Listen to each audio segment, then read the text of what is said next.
फलटण तालुक्यातील स्वराज, श्रीराम, जवार, शरयू आणि दत्त इंडिया या 4 साखर कारखान्यांनी त्यांच्यामध्ये जरी परस्पर राजकीय वैमनस्य असलं तरी सुद्धा एकजूट केलेली आहे आणि चौघांनी मिळून ऊस उत्पादक शेतकऱ्यांना लुटायचं ठरवलेलं आहे. एकतर यांची तोडणी वाहतूक ही 1050 ते 1100 प्रति टन एवढी आहे, जी अशक्यप्राय आहे. म्हणजे सरळ याच्यामध्ये 250 ते 300 रुपये तोडणी आणि वाहतूक लूट आहे शेतकऱ्याची एका टनापाठीमागे. दुसऱ्या बाजूला या 3 कारखान्यांची रिकव्हरी बघितली, पलीकडची सोमेश्वरची रिकव्हरी बघितली, इकडं जरंडेश्वरची रिकव्हरी बघितली, तर सरळ हे 1% रिकव्हरी चोरतात हे दिसून आलेलं आहे.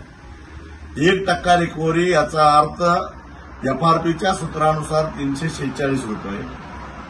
1% रिकव्हरी याचा अर्थ 10 किलो साखर. आणि आज साखर कारखाने ज्या दरानं साखर विकतात त्याचा हिशोब केला तर 400 रुपये झाले. म्हणजे टनाला 400 रुपये रिकव्हरी चोरून हे साखर कारखाने कमवायला लागलेले आहेत. आणि ही जी लूट आहे ही संघटित लूट आहे, एकत्रित लूट आहे, ऊस उत्पादकांचं शोषण आहे. हे आम्ही खपवून घेणार नाही. रिकव्हरीचं तर भांडाफोड लवकरच आम्ही करणार आहोतच, मी स्वतः त्याच्यामध्ये लक्ष घालणार आहे. पण या 4 कारखान्यांना लाज वाटली पाहिजे की सोमेश्वर हा 3700-3600 एवढा भाव देतो.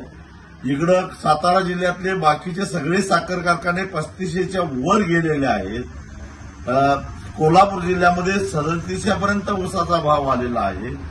आणि या कारखान्यांनी मात्र ग्रुप करून लॉबिंग करून केवळ 3000 पर्यंत ऊसाचा दर द्यायचा घाट घातलेला आहे. ऊस उत्पादक शेतकऱ्यांनो, तुम्हीच आता समजून घ्या की तुमची लूट किती वाढल्या.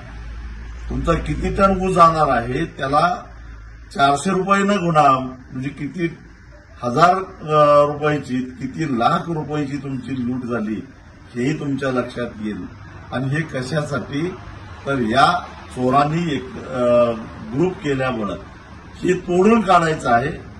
येत्या 24 तारखेला मी स्वतः साखरवाडीला येणार आहे, कारखान्याच्या समोरच सभा घेणार आहे.